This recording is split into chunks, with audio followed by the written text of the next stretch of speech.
Iran में Khamenei को अंतिम विदाई दी जा रही है, तो वहीं ट्रंप की बमबारी भी यहां पर लगातार जारी है। यहां पर आप देखिए, ईरान के मशहद शहर में जब अंतिम विदाई यहां पर दी जा रही थी खमेनी को, तो बड़ी तादाद में लोग यहां पर किस तरह से जमा हुए हैं। अंतिम संस्कार उनका किया जा रहा है और तस्वीरों में आप देख सकते हैं कि लाखों की तादाद में भीड़ यहां पर नजर आई है।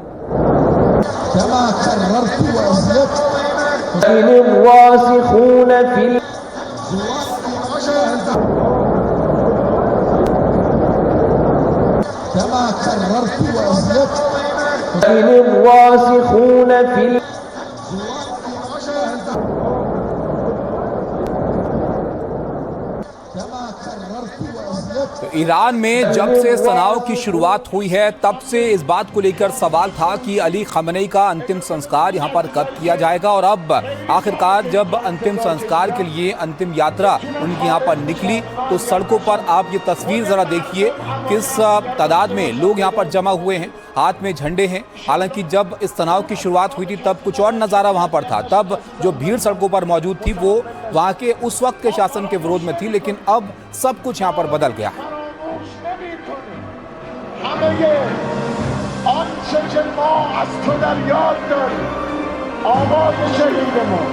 अंतिम संस्कार हो रहा है और दूसरी तरफ आप देखिए किस तरह से हमले यहां पर हो रहे हैं। अब ईरान पर हमले हुए हैं तो ईरान ने भी पलटवार यहां पर किया है। ईरान लगातार चेतावनी अमेरिका को दे रहा है और जो तस्वीरें आपके हम सामने यहां पर रख रहे हैं, आप देखिए ईरान के जवाबी हमले जो अब इस तनाव को और ज्यादा बढ़ा रहे हैं।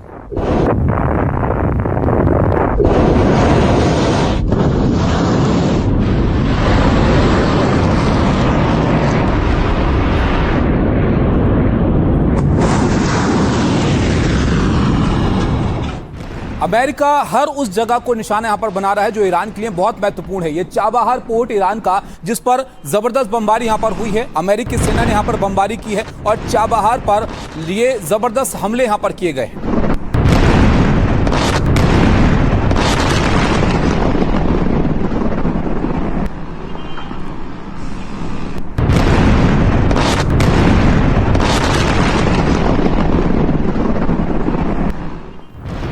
इस तस्वीर को जरा ध्यान से आप देखिए, बहुत महत्वपूर्ण जगह है ये ईरान के लिए। चाबहार पोर्ट के पास हमला होता है और जबरदस्त धमाका यहां पर होता हुआ दिखता है। अमेरिकी सेना ने बड़ा हमला यहां पर किया है।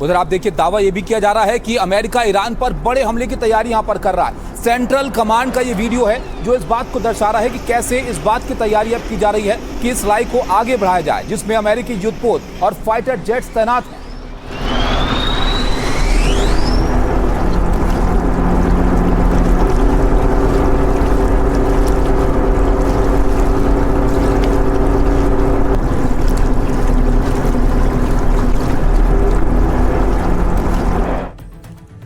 तो देखा आपने किस तरह से एक दूसरे पर ताबड़तोड़ हमले यहां पर हो रहे हैं और ईरान अमेरिका की जो जंग है ये विध्वंसक मोड़ यहां पर लेती हुई जा रही है, क्योंकि अब अमेरिका पर ईरान ने बहुत बड़ा आरोप यहां पर लगा दिया।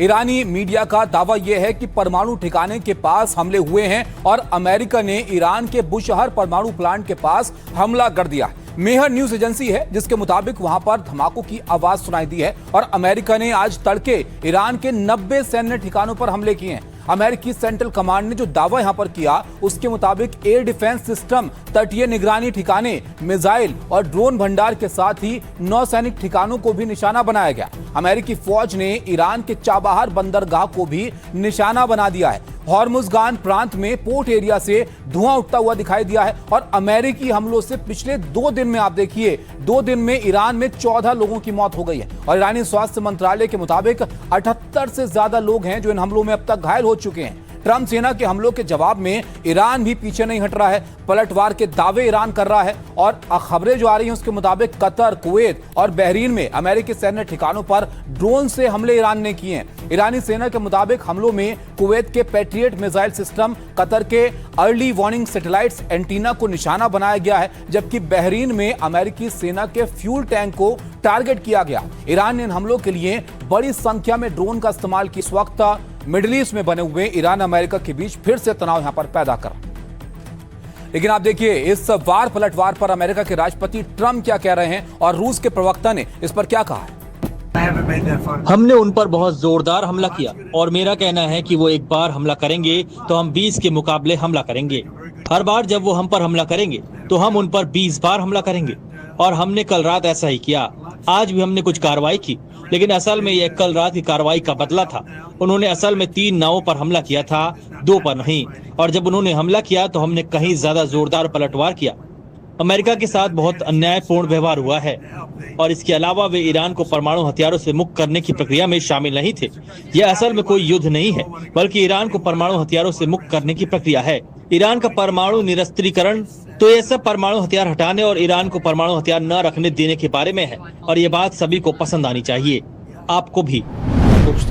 हमें व्हाइट हाउस प्रशासन में कुछ गलतफहमियां नजर आती हैं। यह सोचना गलत है कि तनाव बढ़ाने और सैन्य दबाव डालने से शांतिपूर्ण समाधान का रास्ता निकल सकता है। यह एक गलत सोच है। हम ईरान और अमेरिका के बीच समझ बनाने की कोशिश में लगे रहेंगे और साथ ही हम जमीन पर भी मौजूद रहेंगे। हम हार नहीं मानेंगे। जिस तरह हमने प्रतिरोध को खत्म करने के उनके मकसद को नाकाम किया है, उसी तरह हम अपने लोगों के साथ खड़े रहेंगे और मैदान में डटे रहेंगे। इजराइल को स्थिरता नहीं मिलेगी और हम इस जमीन को आजाद कराने के लिए हर जरूरी कदम उठाएंगे। ईश्वर ने चाहा तो हम इसे आजाद करा लेंगे। देखा आपने, तमाम कोशिशों के बाद बात वहीं पर आ गई है जहां से शुरुआत हुई थी। बातचीत हुई लेकिन सब विफल है। उसके बाद क्या हो रहा है ये तस्वीरों से आप अंदाजा लगा सकते हैं। अमेरिका ने ईरान के खिलाफ मोर्चा खोल दिया है और ईरान के कई मिलिट्री ठिकानों पर अटैक कर दिया है।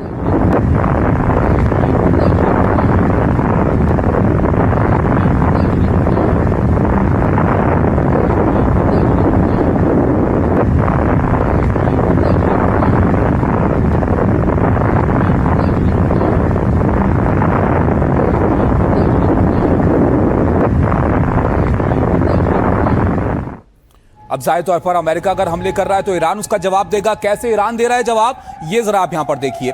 ईरान ने जो हमले यहां पर किए हैं उसके बाद यहां पर कुवैत में ईरानी हमलों के बाद सायरन बजते हुए सुनाई दिए हैं।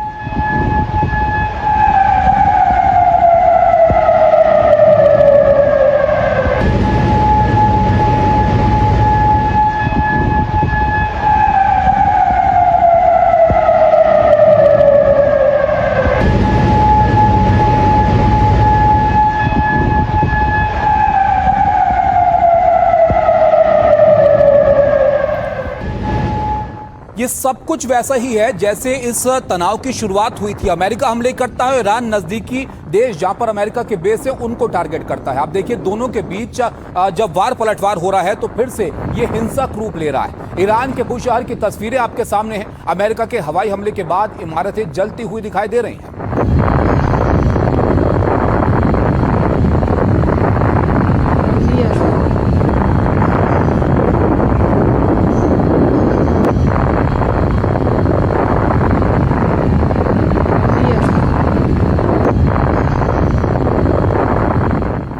तबाही का मंजर है और बहुत जगह पर ऐसी तस्वीरें सामने आई हैं। एक और तस्वीर हम आपको दिखाते हैं। जब हमले यहां पर हुए तो उसके बाद ये पूरा इलाका धुआं धुआं हो गया।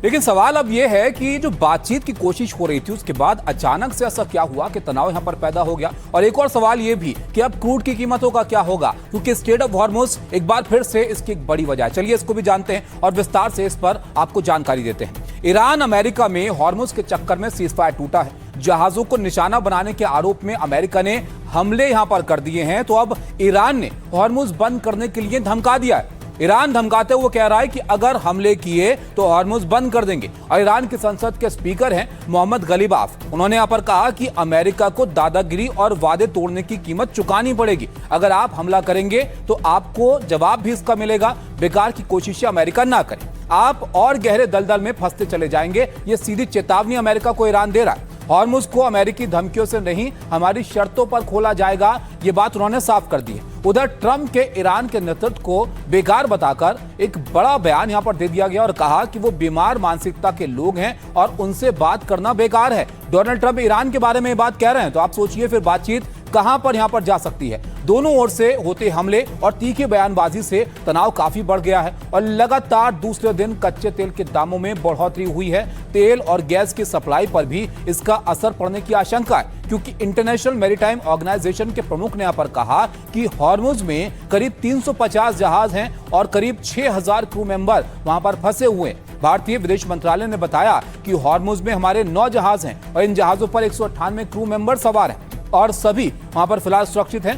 ये थोड़ी राहत की बात है, लेकिन एक बार फिर से वही हालात यहां पर बन गए। इस बीच अच्छी खबर यह है कि भारतीय जहाज ने हॉर्मुज पार किया है। नंदा देवी जहाज है जो एलपीजी लेने के लिए कतर के रास लफान गया था, इसने हॉर्मुज यहां पर पार कर लिया है। लेकिन स्थिति जस की तस है। अमेरिकी राष्ट्रपति ट्रंप और फ्रांस के राष्ट्रपति क्या कह रहे हैं इस पर, वो भी जरा आप यहां पर सुनिए। उन्होंने कुछ समय पहले फोन किया, वे समझौता करना चाहते हैं, लेकिन मुझे नहीं पता कि वे इसके योग्य हैं। मुझे नहीं लगता कि वे समझौते का पालन करेंगे। यही सबसे बड़ी समस्या है। मुझे हमेशा खतरा रहता है। मैं ईरान की लिस्ट में नंबर 1 पर हूँ। हम बहुत जल्दी जीत जाएंगे। यह करने का एक और तरीका है। हमारे पास जीतने के लिए कई तरीके हैं, लेकिन हम पहले ही मिलिट्री के तौर पर जीत चुके हैं। उनके पास बहुत कम चीजें बची हैं और वे बहुत बुरी तरह से डील करना चाहते हैं। उन्होंने कुछ देर पहले ही फोन किया था। वे बहुत बुरी तरह से डील करना चाहते हैं। बस मुझे नहीं पता कि क्या वे डील करने लायक हैं। मुझे नहीं पता कि वे डील का पालन करेंगे या नहीं। यही समस्या है। मुझे लगता है कि ईरानी हमलों द्वारा इस समझौते का उल्लंघन हुआ है, जिसके कारण अमेरिका को जवाबी कार्रवाई करनी पड़ी। मेरा मानना है कि ईरानियों द्वारा किए गए ये हमले गलत थे, जो स्वयं उनके द्वारा हस्ताक्षरित समझौते का उल्लंघन करते हैं, जिसे इस्लामाबाद में तैयार किया गया था और ल्यूसर्न्स में हस्ताक्षरित किया गया। तो आपने सुना, कहीं ना कहीं दुनिया भर के जो नेता हैं वो इस बात से हैरान हैं कि आखिर ये बातचीत होने की कोशिश जो हो रही थी वो अचानक से यहाँ पर विफल हो गई है। लेकिन तस्वीरें कुछ और भी हैं जो आपको यहाँ पर हम दिखाते हैं, कैसे लड़ाकू विमान की सुरक्षा में यहाँ पर ताबूत जो है वो तैनात किए गए हैं। ये तस्वीरों को ध्यान से आप देखिएगा। ईरान में लड़ाकू विमान की सुरक्षा में ताबूत को ले जाया जा रहा है।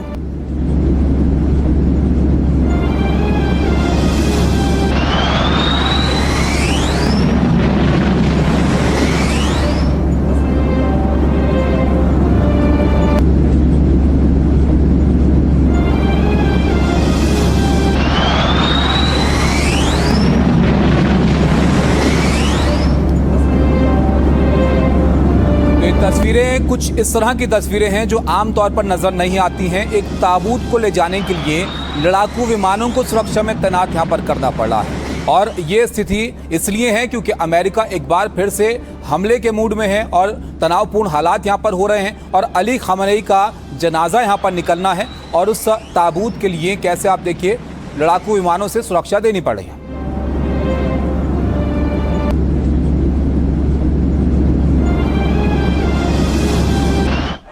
खamenei के अंतिम दर्शन के लिए मशहद शहर में आप देखिए कैसे जन सैलाब यहाँ पर उमड़ पड़ा है, क्योंकि इस अंतिम संस्कार के लिए लोग काफ़ी वक्त से इंतजार कर रहे थे और जब इसकी तारीख यहाँ पर तय हुई, जगह तय हुई, तो सड़कों पर लोगों का सैलाब यहाँ पर देखने को मिल रहा है।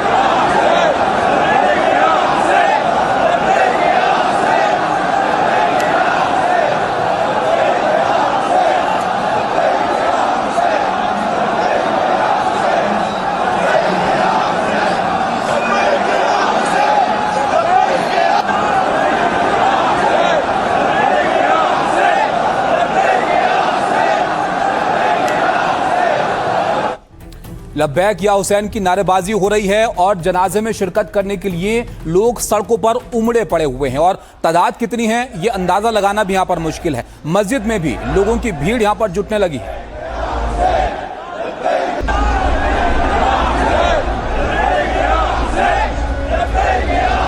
तस्वीरें आप देखिए, सुबह से ही दिन भर से जब ये यहाँ पर जनाजा निकलने की खबर सामने आई तब से ही लोग यहाँ पर जमा होने लगे और मस्जिद से लेकर सड़कों तक बड़ी तादाद में लोग यहाँ पर नजर आए हैं। मशहद शहर है ईरान का जहाँ पर जनाजा ले जाया जाना है अली खमनेई का और उनको सुपुर्द खाक करना है।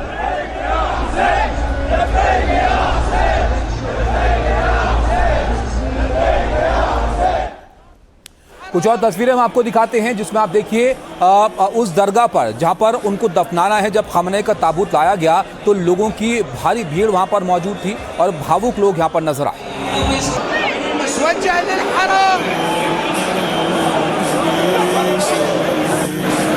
अली खमनेई के ताबूत को एक बार छू लेने के लिए लोगों में होड़ यहां पर मची हुई थी और आप देखिए हाथों के जरिए ही ये ताबूत आगे यहाँ पर बढ़ता चला गया क्योंकि लोगों की तादाद इतनी ज़्यादा थी कि यहाँ पर हाथ ही हाथ आपको नजर आएंगे और बड़ी तादाद में लोग इस ताबूत को सिर्फ एक बार छू लेने के लिए इस भीड़ में जद्दोजहद करते हुए नजर आए।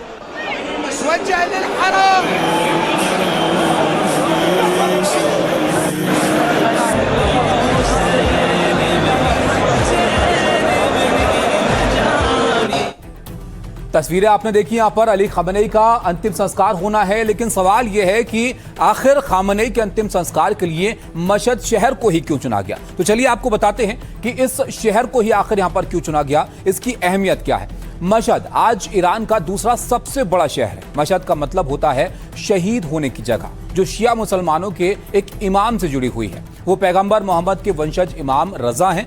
इमाम रजा शिया इस्लाम के 8वें इमाम माने जाते हैं और कहते हैं कि बढ़ती लोकप्रियता से डरकर उनकी हत्या हो गई थी। दावा यह है कि तब के शासक अब्बासी ने जहर देकर उनको मरवा दिया था। जहां इमाम रजा को दफनाया गया, बाद में वो जगह मशहद कहलाई क्योंकि रजा इकलौते ऐसे इमाम हैं जिन्हें ईरान में दफनाया गया है। बाकी इमामों को सऊदी अरब या फिर इराक में दफनाया गया है। मशहद शहर में मौजूद इस इमाम रजा की दरगाह इसे कहते हैं और मशहद शहर और ये दरगाह शियाओं के लिए बहुत पवित्र है और मक्का, मदीना और करबला के बाद सबसे पवित्र इसको माना जाता है। यहाँ पर हर साल दुनिया के कई देशों से लाखों शिया पहुंचते हैं और इसी दरगाह में अब अली खमनेई को भी दफनाया जाना है।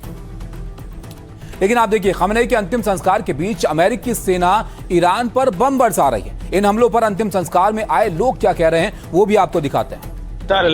ये लोग दुश्मनों को यह संदेश देना चाहते हैं कि वे अपनी बात पर अडिग हैं और सही गलत की इस लड़ाई में इराकी और ईरानी जनता एक है।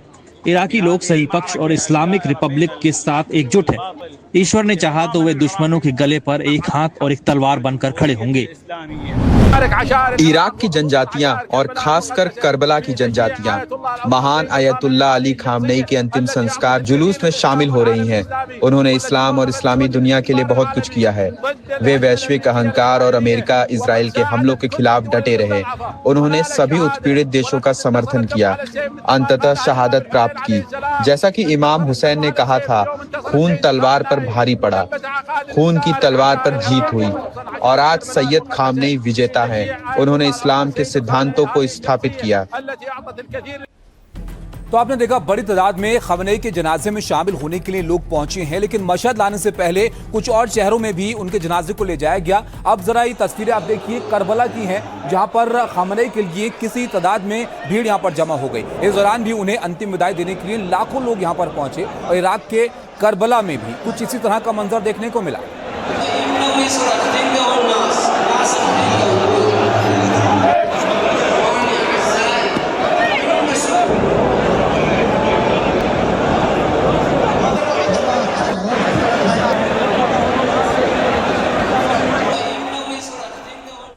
अब एक और तस्वीर हम आपको दिखाते हैं। ये तस्वीरें जरा आप देखिए, इराक के साथ ही लेबनान में भी खमनेई को अंतिम विदाई दी गई और लेबनान के बेरूत की तस्वीरें आपके सामने हैं, जहां पर लोगों ने खमनेई को आखिरी सलाम किया।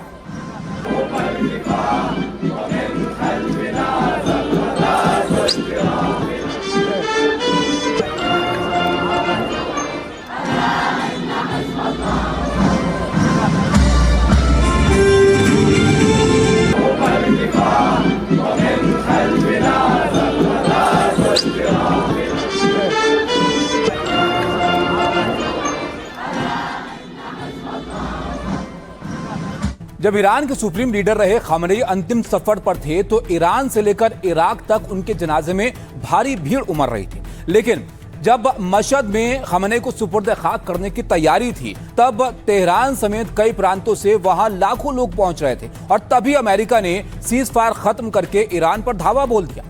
अब ईरान आरोप लगा रहा है कि ये जनाजे को टारगेट कर रहे हैं। IRGC ने कहा कि अमेरिका ने मशहद जाने वाले पुलों को निशाना बनाया। अमेरिका ने ईरान के पूर्वी प्रांतों के 2 पुलों को टारगेट किया। IRGC के मुताबिक यह हमला खamenei के अंतिम संस्कार के दौरान ध्यान भटकाने और समारोह को प्रभावित करने के लिए किया गया। इससे पहले ईरानी मीडिया ने दावा किया था कि अमेरिकी सेना के गोलिस्तान प्रांत के रेलवे ब्रिज पर 7 मिसाइलें दागी गई, जिसमें अमेरिका की 2 मिसाइलें रेलवे ट्रैक पर फट गई थी और हमले के बाद ईरान में तेहरान के मशहद ट्रेन सेवा ईरान को बंद करनी पड़ी। रेलवे लाइन का एक हिस्सा तबाह हो गया, इसीलिए यह फैसला लेना पड़ा। हालांकि ईरान रेलवे ने कहा कि मरम्मत के लिए टीमें यहां पर भेजी गई हैं और वो जल्द काम पूरा कर लेंगी और रेलवे लाइन को बहाल करने में वो जुटी हुई हैं। दरअसल तेहरान समेत कई इलाके हैं जहां से लोग मशहद जा रहे थे और खamenei के जनाजे में रोज लाखों लोगों का आना शक्ति प्रदर्शन यहां पर माना जा रहा है, जो अमेरिका इजराइल के लिए रणनीतिक तौर पर भी एक बड़ा झटका था और इसीलिए ये आरोप यहां पर लगाए जा रहे हैं।